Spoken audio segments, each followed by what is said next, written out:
So a lot of you guys wanted to know what are the build plans for this M235i now that it's basically full bolt-on, as well as what are the current mods that I have done to it, like an entire full list.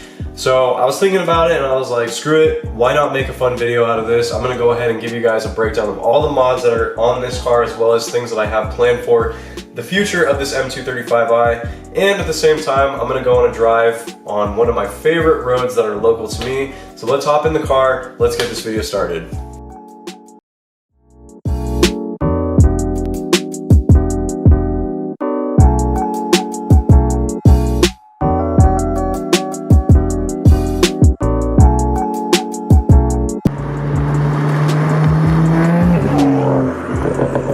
Well, to start, I think we'll go ahead and delve into the visual and cosmetic upgrades which I have done to this M235i, which, to be frank, isn't a whole lot. To start, the car has color-matched IND painted reflectors, which was actually the very first mod I did to this car. The color-matched reflectors in the front delete the ugly orange look and just really make the whole front end a lot nicer and cleaner. And just that ugly orange really just stuck out like a sore thumb. So it was about time that I got rid of that. Very subtle, tasteful mod. I ordered them color matched with Astoral Blue Metallic, because that is the paint color on this car. And got them from IND. They came really fast, like a couple days for shipping. They were like 90 bucks, so they were a little bit on the pricier side. Next up, I went ahead and added Burger Motorsports wheel spacers to both the front and rear wheels. In the front, I'm running a 12mm spacer, and in the rear, I'm running a 15mm spacer. And what these really help to do is widen out the wheelbase. So you have a wider track, which in theory should help the car handle a little bit better. Burger Motorsports spacers are really, really high quality. I haven't had any issues with them whatsoever. And in addition to that, it really just kind of makes the fitment a lot more flush. It looks a lot cleaner. Rather than the stock wheels sitting so far within the fender, it really just kind of looked awkward and didn't look that sporty. The wider the stance, the wider the track, the more aggressive your fitment and the more aggressive your car looks. And like I said, it should help the handling, which I personally believe that it does. The spacers were about $200 for all four. They also came with extended lug bolts, since you will need those, as the stock lugs are not long enough to fit with the spacers on them. The next cosmetic and slightly performance enhancing mod that I did to this car was the H&R Super Sport springs. Now, this is probably my favorite mod that I did to this car for two reasons. One being that it dropped the car a little over an inch all around, and now that they were settled in, this car just looks so much better with lowered ride height. It looks much sportier, especially paired with the BMS wheel spacers. The car has a really nice OEM plus stance to it. But the H&R springs really came in clutch for me. I got them off of Mod Bargains. They were $200, which is really good, and the stiffer spring rates that they have feel so much better paired with the car's factory EDC shocks. And because of that, the overall package is fantastic. This car really handles well, and it has a very comfortable feel, you know, when you're not in sport or performance driving modes.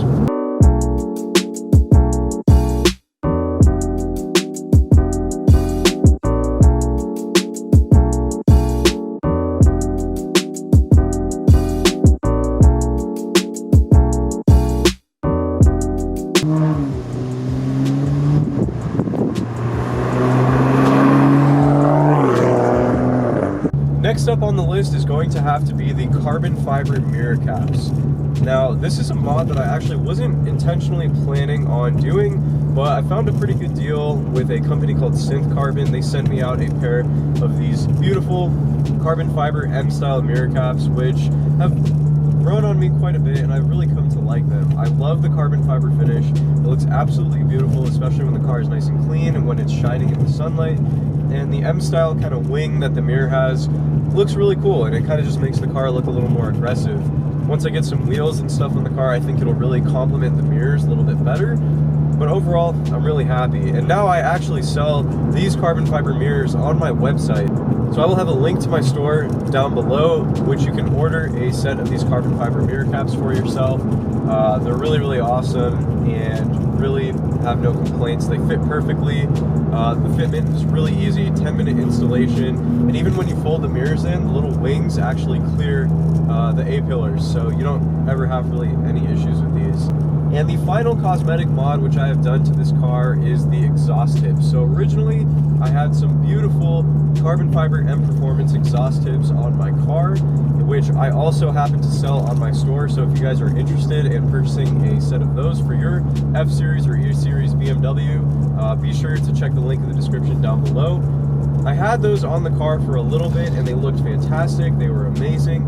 The only reason why I don't have them on the car anymore is because of the FabSpeed exhaust, which I will get into in just a little bit. Unfortunately, those tips no longer fit, and so I'm running the FabSpeed tips on the car. But nevertheless, the aftermarket carbon exhaust tips look really nice, and the fact that they are wider in diameter really help to sort of enhance that sporty, aggressive stance.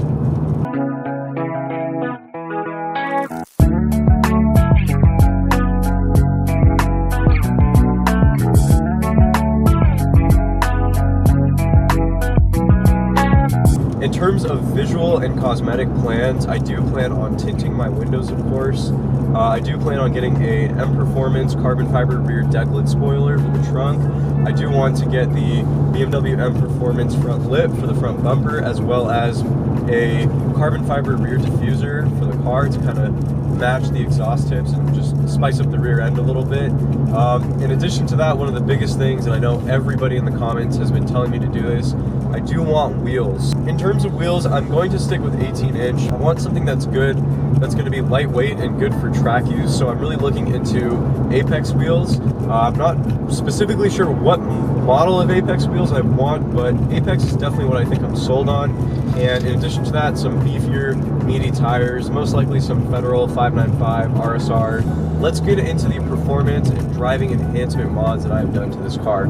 So first off, that is going to have to be the H&R lowering springs. As I stated earlier, very tasteful drop. It makes the car look a lot better, but most importantly, the car handles much better. I can't believe with this setup, for it being like a non-adjustable coilover setup, how good this car handles. And the biggest limiting factor right now is my tires, because they're kind of shot. So H&R springs, definitely would highly recommend them if you guys are looking for that on your M3, M4, 235, whatever your BMW may be. In addition to that, I also went with a Berger Motorsports intake. A lot of people, there's some controversy around this intake. Some people say, oh, like, it caused issues and stuff. It caused like rough idle, check engine light. I didn't experience any of that personally, and now that I'm tuned, this intake pairs really well with a tuned vehicle. It sounds fantastic. I like the fact that it comes with a blue cone style filter to kind of match the blue color scheme in my car. I love the intake. It was really worth it. That ran me about $240, I believe, and I got that off of Top Gear Solutions. Next up is going to have to be the Berger Motorsports charge pipe. Now, the BMS charge pipe ran me $200. Fantastic piece of aluminum, really high quality. Obviously, you guys saw the video where I installed it. That was kind of the last piece that I needed before I tuned the car. And it is important, especially on N55s, their charge pipes tend to be the weaker point, and they tend to have a lot of issues with cracking and popping off and loose leak issues.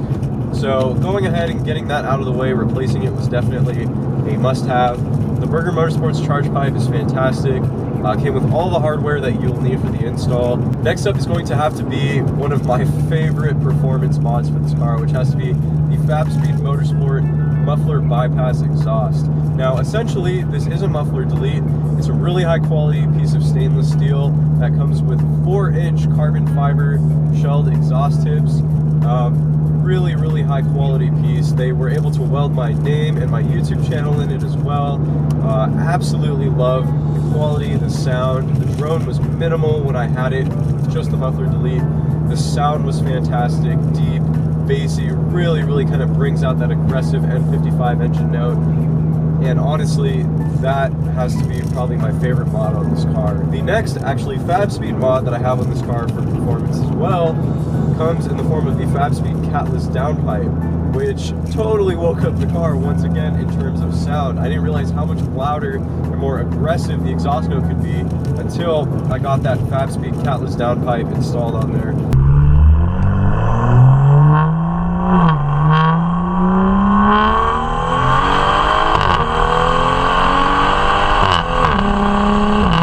You heard this car, it sounds freaking amazing, and it's just an absolute animal to drive, especially with this setup. Pro Tuning Freaks boot mode or boot mod, stage 2 aggressive 91 octane flash for this car. This tune has transformed this car. It has become a straight line monster to an extent. It can compete with a lot of muscle cars that produce a lot more power than it. The power delivery is fantastic. The car makes roughly 415 to 420 horsepower, I'd say, to the motor, probably about 360 horsepower or so to the wheels, and this car just pulls really, really hard. I don't really think I'm going to be adding anything that's going to necessarily add more power to the car. Probably just a front mount intercooler to keep my IATs nice and consistent, especially with the Southern California heat. But I do plan on doing a lot of chassis reinforcement, a lot of suspension, maybe coilovers eventually, sway bars, strut brace, bushings, control arms from the F80 M3, just things of that nature to really dial this car in suspension wise and make it an absolute beast, because I do plan on tracking it very soon.